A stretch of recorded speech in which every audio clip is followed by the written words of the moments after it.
this is propolis, okay? This is propolis. Some people eat this. Should I eat it? It's not good. He's only cocky when I'm walking away. Watch him crow.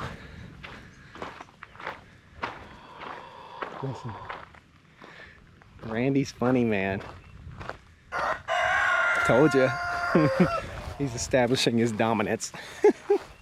Randy, what you doing, little friend? Shake it. Oh, good boy. Where are the chickens? Folks, today on the Stoney Ridge Farm Channel, I'm gonna teach you what not to do. I got problems. There's a bunch of problems going on the farm right now. And some of it's my fault, some of it's not my fault. So come along, let's learn a little bit together. We're gonna teach you about what I've done wrong with my honeybees. We're just about to lose every beehive on the farm. It's not cool, it's not fun, but it's educational and it's something that we can all learn from. And we're gonna go check on the chickens in the mobile coop, which I've been having troubles with too. It's just a troublesome day here on the farm, but there's a lot to learn. Contact.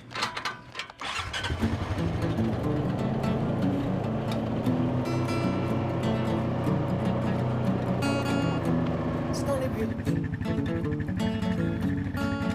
Farm, Stoney Ridge. Stoney Ridge Farm.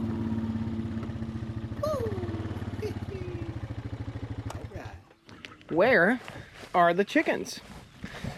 Well, you might be asking yourself, where are the chickens? If you tuned into a most recent video, we had a chicken release party right down here with our poultry netting and our mobile coop. This is called the Broodmobile. And in that video, we allowed our baby chicks to come out of the coop. Well, you don't see any out of the coop right now, do you? I am having some troubles with this group of chickens that I've really never had.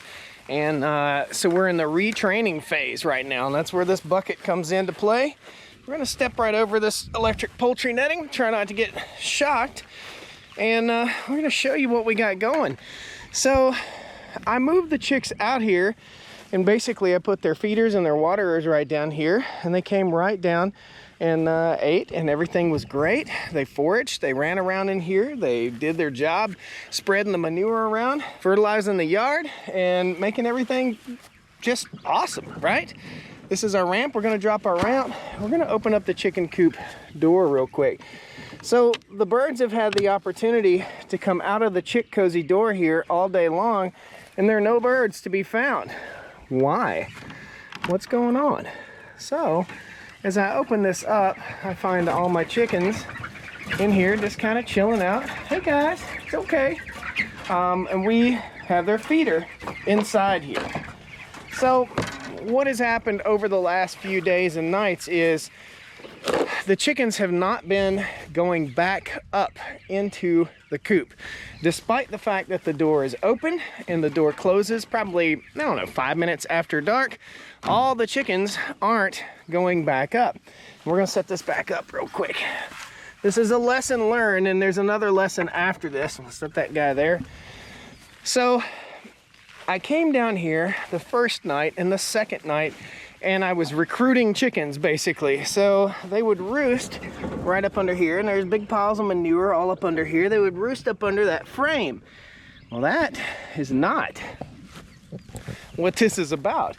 They need to go back in their coop every night because despite the condition of our poultry netting, and it's electrified, no matter that condition, foxes, coyotes, a fox can jump that fence easy. Foxes, coyotes, raccoons, and possums will eat and kill my chickens sometimes and not eat them. So what I've had to do, and the reason all the chickens are in is because I put their feed inside, so they really have no reason to come outside and forage. It's just simple and it's easy. We've upgraded, and I'll post a link to this. This is a mobile feeder. It's super, super easy to use. And once again, the chickens were laying in the feeder and they were coming out of the poultry netting and basically escaped. So let's fill this feeder up and see if we can entice these birds to come back out like they're supposed to, and hopefully with their waterer inside the coop and their feeder outside the coop, we make some progress.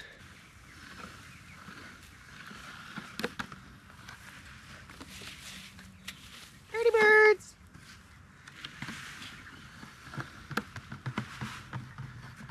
Pretty birds! There you go. So the reason I'm teaching you guys this is because it's something that I have learned in the past. This isn't the first time that I've had trouble with my chickens not wanting to come out or not wanting to go back in. In case you've never raised chickens, or in case you don't know, the chickens roost. They like to roost up high. They don't want to lay on the ground at this age. They want to roost. They want to get up on a pole or something up high. And in the evening time, I will see these birds roosting up here in the rafters. And if you look, you'll see the roost holes are right there. They'll probably start scooting out of there. That's the way this chicken coop is designed. It's also designed open at the top so that wind will flow through here so we don't get a fly problem inside the coop. So the manure dries out in there and it's easily raked out and cleaned and used, and so the birds don't overheat in a hot coop. Now, what are we discovering here is that they will follow wherever the food is. And just like I told you, they're going ahead and coming on out now. It's so weird to me and awkward to me.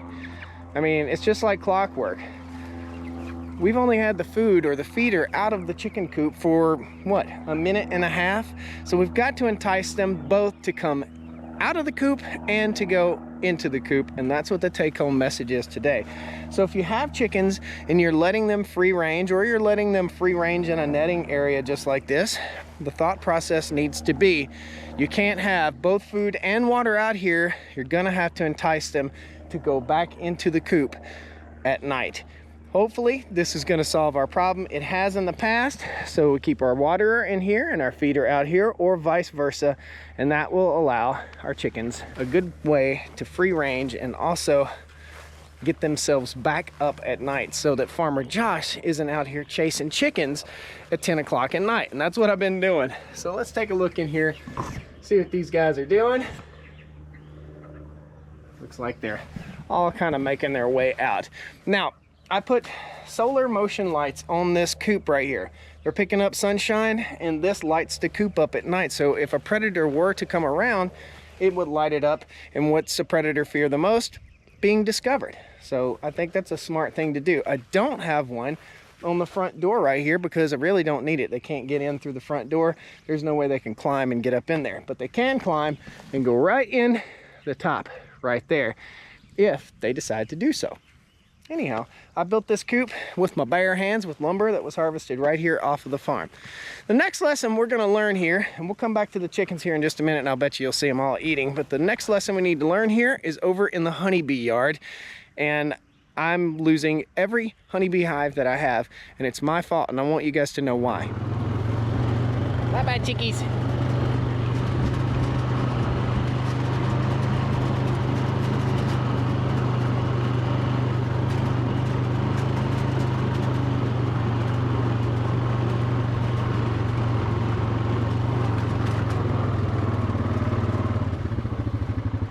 Down here at the bee yard, and the bee yard is not looking good at all.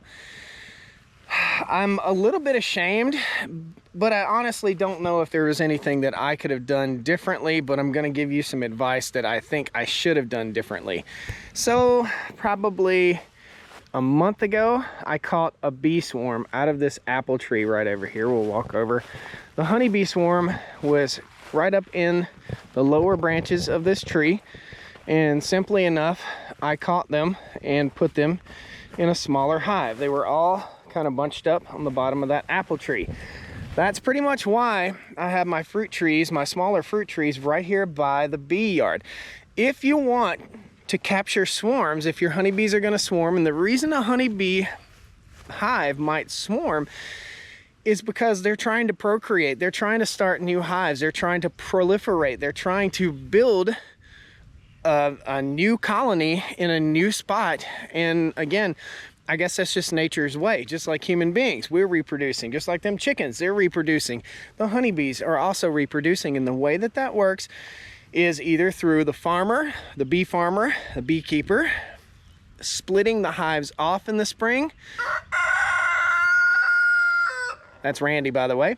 They split the hives off in the spring and make new hives, or conversely, the wrong way is to let them swarm and capture the swarm.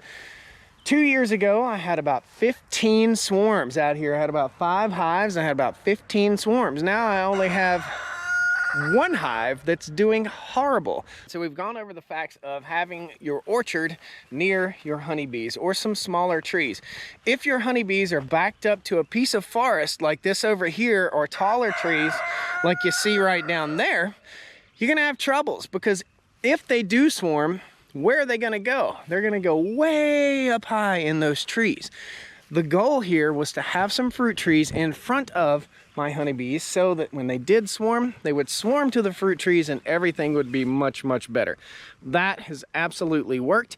The honeybees are near the garden. The garden is near the chickens. The chickens fertilize the garden. The honeybees help to pollinate the garden also. So all of this works kind of symbiotically. Randy the rooster is a big ham. So here's what happened. Yesterday I came, and there was a hive right here yesterday. Yesterday I came to check my beehives. This was the hive, and this hive was doing awesome. It was really, really rocking. I had no issues whatsoever that I knew of, but behind the scenes was a bigger issue, much, much bigger issue. I'm gonna try to pull a frame out real quick and show you guys. So we got some honeybees around here. These honeybees are eating, and they're robbing this hive. They're robbing it out. The reason they're robbing it out is because Josh didn't take care of his honeybees like he should have. You can see this frame is completely devoid of any honey, and it's got what looks like a little cobweb in it. There's still a little bit of honey in here, but these are signs of hive moth infestation. You see this right here? It's like a dust that gets inside this honeycomb right here. Hold on, let's see if I can shake some out my hand. There it is. Look at that. So that's like a dust, and that is from the hive moths and from the honeybees basically trying to fight off the hive moths. Now, why am I not getting stung? These bees are eating. They're pretty docile right now. I'll set this guy back up here. We've got another issue. Let me show you. Another sign of the hive moth is this right here. Gosh, I really need to get into that. Let me go grab a hive tool and we'll open that up real quick. You must zip it. When Josh has come to town, you must zip it. Randy, zip it good.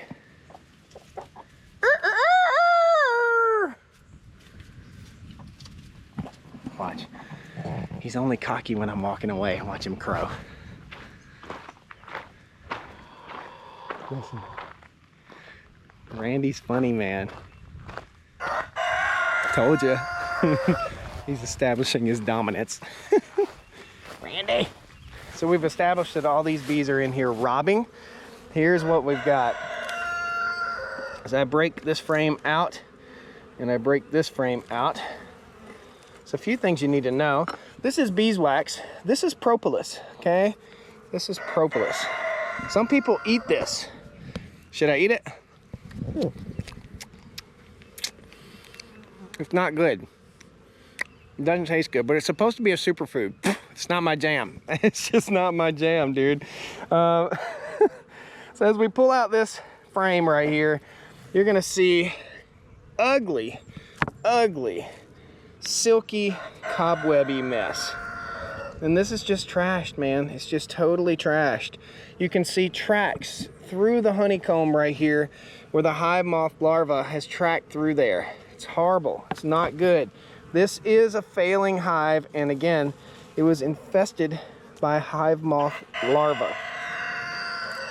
So yesterday, when I opened up this hive right here, what I had to see was a decimated honeybee population. Now, back in the day, about 3 weeks ago, way back, I lifted the lid of this and it was packed to the gills with honeybees. I'm telling you, all the way full. So it was heaping with honeybees when I opened it up. What did I do wrong? Here's what I think I did wrong.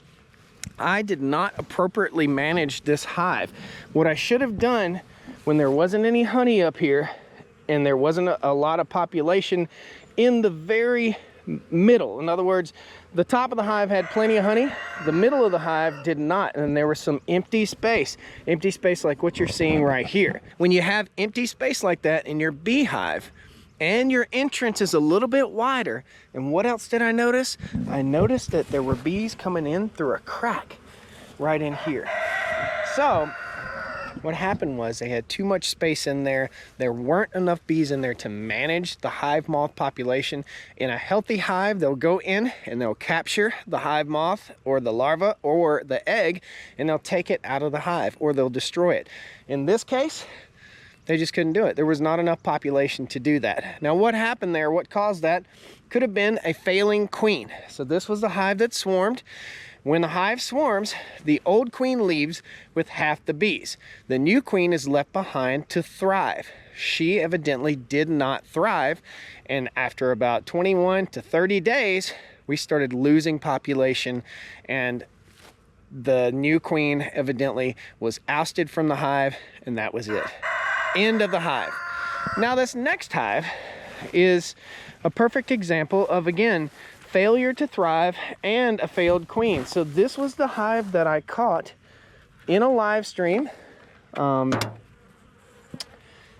they just aren't doing well.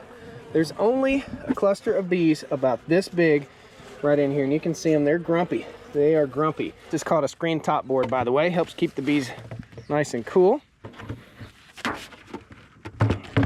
And we do need to put a piece of stone on top there in case we get wind. It'll blow the lid off the hive. We got a big mess right here, but all this mess is going to serve a purpose soon. I think I'm going to go ahead and order another package of bees. I caught the swarm and the hive was in there about 21 days.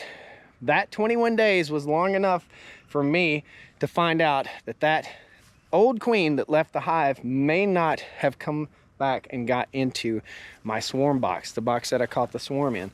So had I checked it 3 or 4 days afterwards, I would have known that my queen was failing or she wasn't in there, and I could have re-queened that hive and I would have a hive of bees. Had I thought and gotten into my bees earlier and sooner and reduced the size of this hive right here during the peak nectar flow here on the farm, that hive would have survived. There's a book called Beekeeping for Dummies, and I've read it, and guess who the dummy was? Randy. I was the dummy. I didn't take care of the bees appropriately. I didn't do it properly. I guess I have ran off of this theory. If they live, they live. If they don't, they don't. But it's up to you as a beekeeper or as a farmer to make sure that you're doing everything in your power to make sure you keep your bees up. What I did was wrong, and hopefully you guys learned from that. So if I had to do it over again, with the bigger hive that failed right here, I would have opened them up, and you need to get into your bees about once every 2 weeks, especially in the spring. Open them up, see what's going on. Always have 2 beehives if you possibly can. That way you can compare what's going on, the activity level, the population level, everything that's going on in there, how much brood you have, how much food you have. So that be honey, or whether that would be something like you can see in here, which is pollen. So pollen is right there, that yellow, that's brood, that's capped, that's failed right there. But what happens is the honeybees will tuck away that pollen, and those hive moths and hive beetles will go straight to that pollen. That's what they're feeding off of. That's that protein source. It's a little bit sweet, and it's their protein source. They say one man can survive 1 day on 1 tablespoon of bee pollen. There's that much protein in bee pollen. It's super good. It's supposed to be a superfood also, and it tastes good, not like the other propolis. Thank you, Randy. So what's the take-home message here? Check your bees in the spring, man. Check them at least every 2 weeks, sometimes every 2 days. Get in these hives, spend some time with them, and don't be a dummy like me. Read Beekeeping for Dummies and learn what not to do. This was basically all the holes in the Swiss cheese lining up. What we had here was a swarm and a failed queen, and a swarm that came out of that, and another swarm that took off and got lost. The queen left this hive and the queen left that hive, and here we are with a bee yard that's empty with no honeybees. So this is going to cost me probably $300, $400, $500 to replenish my bee yard. And to be honest with you, I love beekeeping. I love the idea. I love everything about it. I think it's like giving back to nature, honestly. But the Italian honeybee is not a native pollinator. It's not native to North America. So it's not something that's required, although all the documentaries you see and everything you hear about on TV tells you we're losing our pollinators. So these aren't native pollinators, guys. They're not. I think it's a good thing to keep bees. I think it's awesome to have honey. If you're looking to make money on it, you better have 100 hives and you better be ready to work a full-time, part-time job maintaining your honeybees. It takes a lot of work, so don't enter into it lightly. Shame on me for not checking on these hives earlier, and I could go buy new queens, I could requeen them, and they'd be doing fine. It's costing me, but it's not gonna cost you because we taught you what to do and what not to do. Now, all the baby chicks are out there, they're eating, and hopefully tonight I won't have to do a chicken roundup again. Thank you guys so much. I got a little bit of work to do. I got some prunage to get done on this tree right here. This is a cool new tool I just picked up from Milwaukee. It's a pruner. Check it out. Yeah, baby. Prune in the summer to prune back, prune in winter for growth. See you next time on the Stoney Ridge.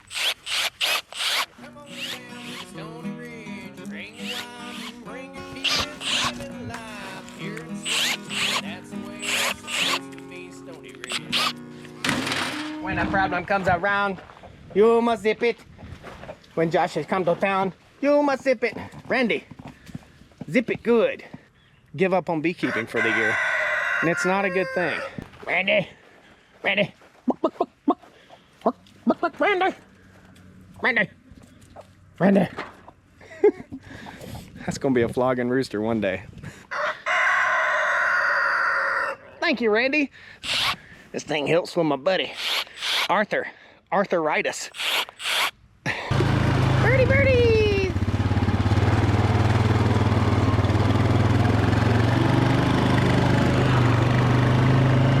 See you next time, guys.